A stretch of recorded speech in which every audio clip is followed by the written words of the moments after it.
Tata Motors presents Trucking into the Future in partnership with News 18 Network. Well, hello and welcome to the first edition of Tata Motors presents Trucking into the Future in partnership with the Network 18 Group.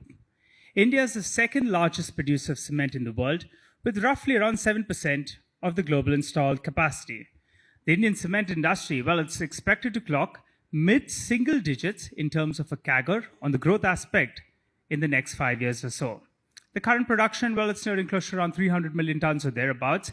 And by 2025, the industry, well, is expected to hit close to around 500 to around 550 million tons. A major contributor of the overall cost of cement is logistics and supply chain component to transport it from the manufacturing plant to the consumer market. Well, without further ado, let's welcome our panelists who are joining me on the stage as well.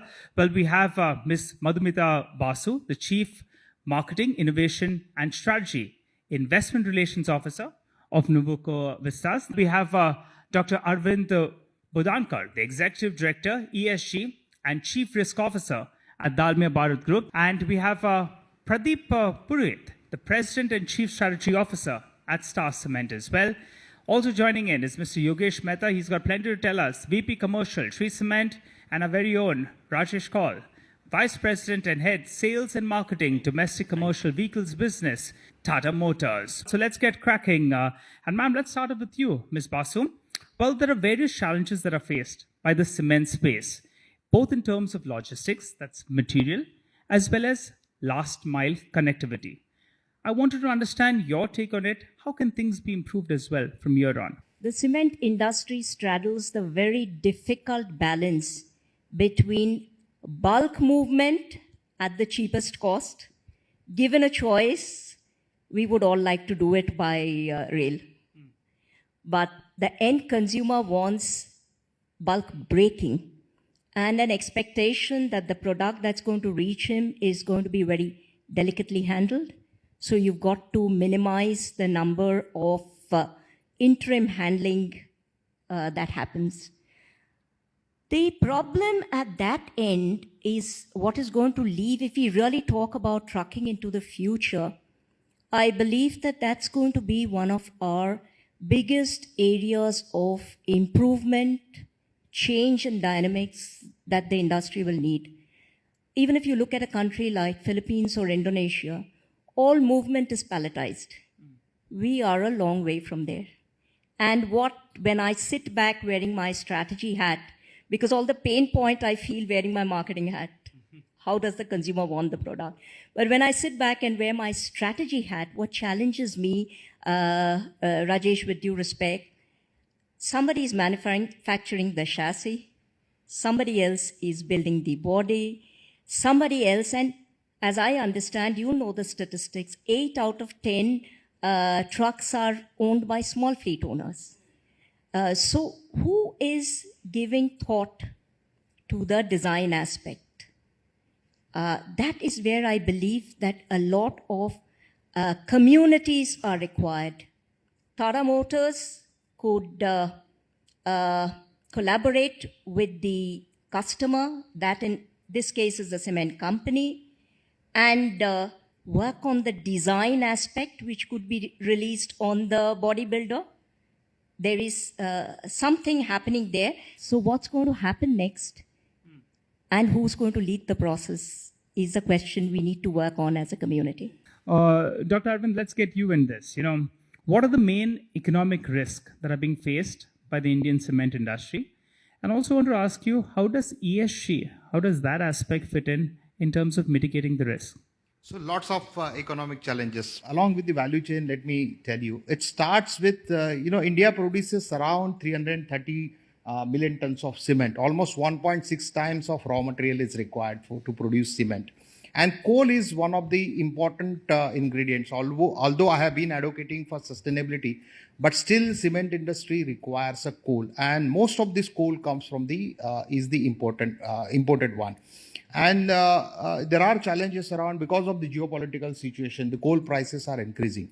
About a year back, we were buying coal at about $75 a ton. Today it has reached to a price of about $250 dollars.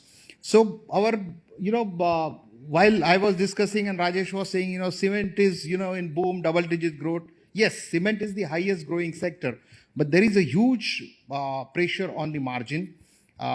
That's on the supply side. Then comes my transporter friends. 33% of my variable cost is attributed to transportation of the raw material. And because of the fuel prices hiking, BS6 and all coming up, again the prices going up. And again that is hitting my bottom line. When it comes to the downstream side or the demand side, we sell cement about 6 to 7 rupees a kg. Which is even nothing, honestly speaking. Even water 1 liter we sell at about 20 rupees, whereas cement is being sold at 7 rupees a kg. Now there is a huge demand. Where is this cement going? Either it is going into infrastructure building or it is going to the individual house builders. Now both are. Government has a policy on affordable housing. Government has substantial allocation, 1.47 lakh crore in coming next 2-3 years of time. But cement goes in nation building, so obviously government is not allowing us to increase the prices. There is a huge competition also, a lot of consolidation is happening. So across the value chain, there are lots of economic challenges. The last one I would say is on the access to capital. Cement industry is growing. It's growing at a pace of 10 to 12% currently. With the 5 trillion economy, what we had thought of, it would require about 850 million tons of cement. And, to meet that, lot of access to capital will be required. And access to capital comes with a proper ESG scoring and ESG rating. Now, how is ESG helping us on this? And driving ESG within the organization is helping us down reducing the cost. Now, may it be environment related. If you reduce the CO2, it straight away reduces your energy consumption or the fuel which is required. So that adds up to your bottom line. If you have better social fabric or we have well engaged employees and well engaged community, I think that also help. And governance is, of course, it's essential for any large organization. The moment you have good governance practices, you have license to operate, you have access to capital. So ESG is definitely going to help to come over the economic crisis what we have talked about. Okay, all right, Doctor. Well, Mr. Pradeep, I wanted to come across to you. When I started tracking the cement space, maybe around 12 years or so ago, I was wondering why in East India the price of cement is so high. Then I realized that maybe the cost also is high. And transportation out there is a large percentage of the cost, particularly for the East-based players. How are decisions being taken by the cement manufacturers out there? Because clearly the focus on reliable logistics as well as, the lowest cost is something that you'll be focusing on. Run us through some kind of a roadmap that you'll have. To be more particular, Northeast. The cement industry started growing in the year 2004 when the first cement plant that was bought by Star Cement started operating, which was the major cement company coming up in that particular area. And more so, when the industry is cement, where the cost going in, as far as cost is concerned, 40% of the cost component is logistics, whether it is inbound and outbound logistics put together. So, in such an industry where the logistics cost is 40% and the area is really a big logistics challenge, the other costs or the cost pressure on the product itself comes up pretty large. In this course of time, while the industry was growing, we started with the first plant, and then almost 8 cement companies are working there. And the cement industry to reckon with is there in Northeast. During this process, in this journey, the biggest changes that we made was we changed the way cement was being distributed in that particular area. Earlier, the cement used to come from outside Northeast in railway rakes, and the cement used to get distributed by the last mile connectivity through the available trucks in the particular area. But we changed the entire game by making sure that the cement is being delivered to the doorstep through road logistics. Although that was supporting our purpose, because for us it was shorter lead, and the railway network inside Northeast was not as good. Even at that time it was very bad. So the connectivity was poor. So we had no choice but to go to roadways. And thus we changed the way cement was being distributed inside Northeast. And that really made us the champions out there as far as logistics is concerned. During this period of time, we actually motivated or incentivized our fleet owners who were small, very small fleet owners. We incentivized them that, okay, you go ahead, buy fleets, and we'll give you dedicated contracts, and we will assure you the business. We will give you some advance for buying the fleet. So you go buy fleet and induct it into the system. And thus the fleet induction in the entire logistics network started, and it grew over the years. And a robust supply chain could be developed within Northeast, which takes care of not only cost, but the service levels also. Mr. Mehta, what about you? I believe you have a wish list. Give us a couple of numbers. As of today, on every truck, how many tons of cement, metric tons of cement are loaded as of now? I guess you would like to load more, point number one. And also, maybe electric vehicles are a distance away. First, they'll start with the scooters, two-wheelers, three-wheelers, or trucks are a distance away. But I believe you're betting on the LNG space, Tell us more about that. Couple of aspects on your wish list. I want to know more. Recently, 2 years back, government has increased load by 5 metric ton, and that has saved industry from increasing the cost to great extent. Earlier, I used to carry 80 metric tons in 4018 model. So that was the capacity of a truck, and that was easily handled, and no accident, no nothing. But it was not good from a vehicle's health point of view, driver's health point of view, and all other things. Now, important thing is that when roads are very, very good, we should pursue with the government how load should increase to at least by 10-15%, 5 ton more. That is our wish list, number one. So, Mr. Mehta, as of now, what is it? I mean, if you could give us a number as of now? Yes, I can say one model, highest model is say 55 metric ton. 55 metric, and you're hoping for a 10 to 15% increase from there. And we can carry 42 metric ton, mota moti. Okay. And then we want that it should be at least 50 metric ton. Okay. So that should be the vehicle. And more type of vehicles should come, which capacity should be, say if government is not increasing by 5 metric ton, then we should come out with the some few more trucks which can carry up to 50 metric ton. So our fixed cost of driver, all other expenses can be allocated on that quantity. So our logistic cost can reduce down. Say your innovation in model 40 metric ton. 30. That has increased to 54 metric ton. And because of that, lot of fuel is being saved. Driver and motor owners were telling that they are able to save 25 to 30,000 ton in a month on account of fuel. These type of things are required. Okay. And because diesel cost is almost 55 to 60%. So that is required from government as well as lobby of the truckers to pursue this. Tata Motors presents Trucking into the Future in partnership. Tata Motors presents Trucking into the Future in partnership with News 18 Network. Mr. Kaul, Mr. Mehta has put out a wish list over there. I think some part of the wish list, I could see you nodding. I think you've already taken care of some part of that.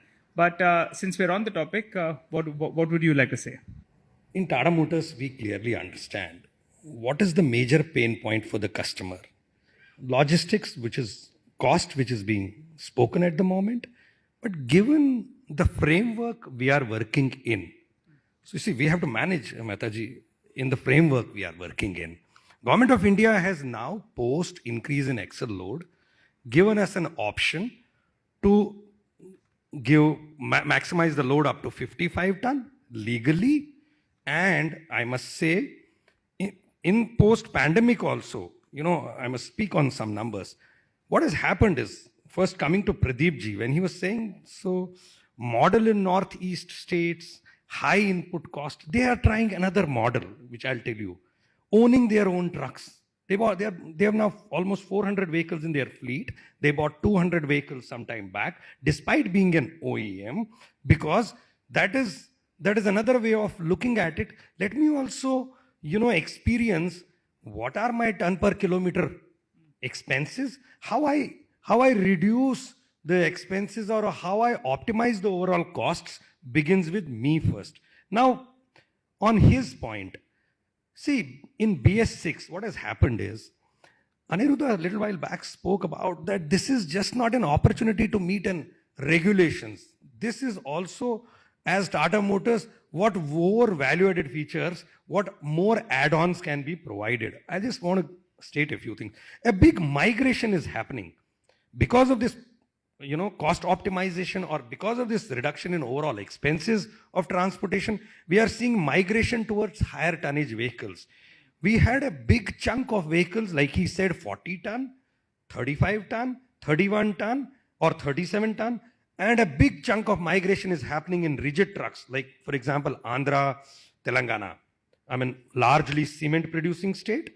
You will see 48 and 42 ton dominating. Rajasthan, beloved in cements, moving to 55 ton.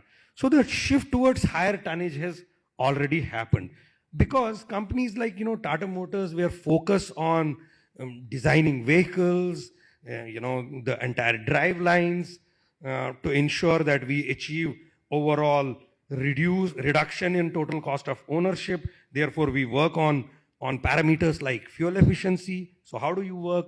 So here my engineering team supports us with multimodal fuel switch. They provide fuel theft alerts. They provide, fleet optimization through digital, driver habits monitoring. Then we work on lower total cost, which is, routine costs. For example, no grease truck hub units, or there is, this overall upliftment of this whole package, including technology-led interventions, and there is then oil drain interval increase, or if we look at, overall, what I would say, how our reach is also, therefore, helps us in overall productivity of the trucks, which is Sampurna Seva. We have wider service networks, our customized annual maintenance contracts and fleet management solutions. So these are some of the areas which I would suggest. These are all veterans in cement companies. You look at your business, let us maintain the vehicles, let us maintain your fleets, let us work around all the inputs which come from, now fleet edge telematics. This all would lead to overall lesser expenses and better optimization of the costs. This will help, sir. Okay, all right. Doctor, I want to come across to this side again. India will invest close to 11% of GDP over the next 30 years to attain the zero status. And also industries, including cement, they will play a role, right, in this ambitious target. How is the cement industry, on the whole, addressing this particular issue?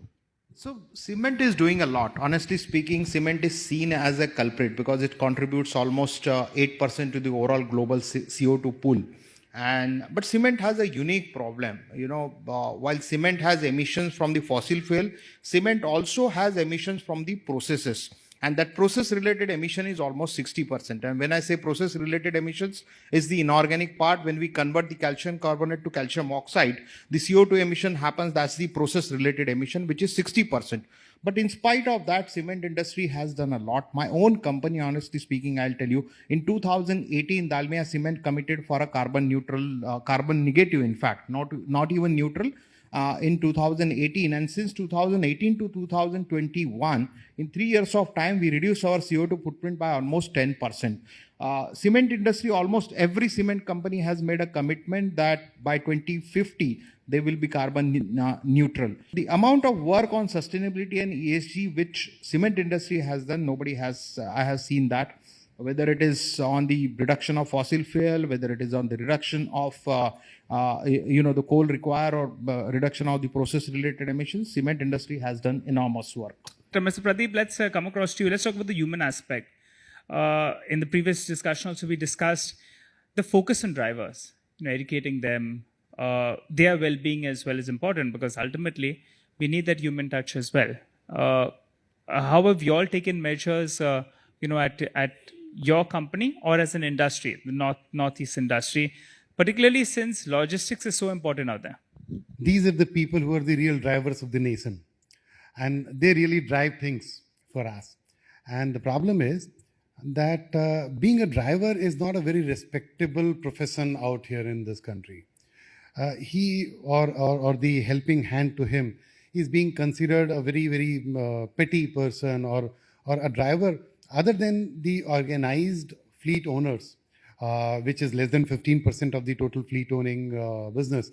The rest of the 85% fleet owners are less than 20 truck fleet owners, and the drivers are being treated at every stakeholder level or every touch point level and in a very bad manner.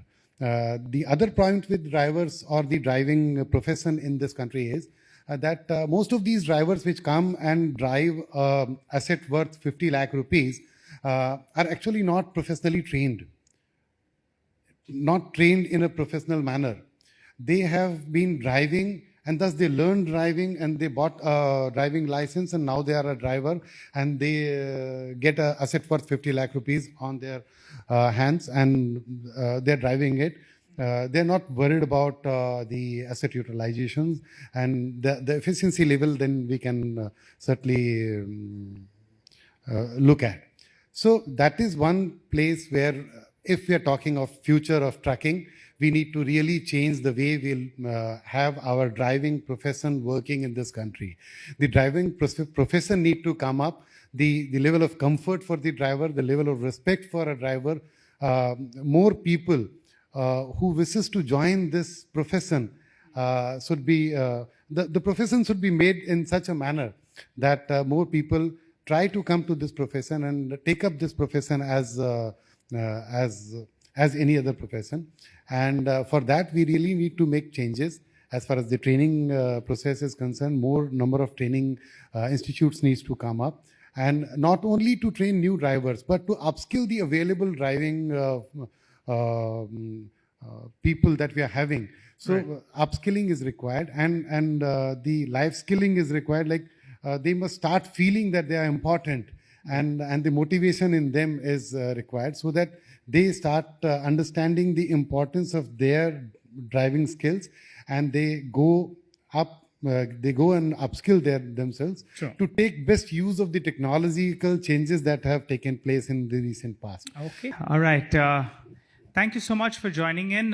Thanks to all our panelists as well for joining into this discussion. It was a healthy discussion on the cement industry, brought to you by Tata Motors, trucking into the future. Thanks so much for listening in. Tata Motors presents Trucking into the Future in partnership with News 18 Network.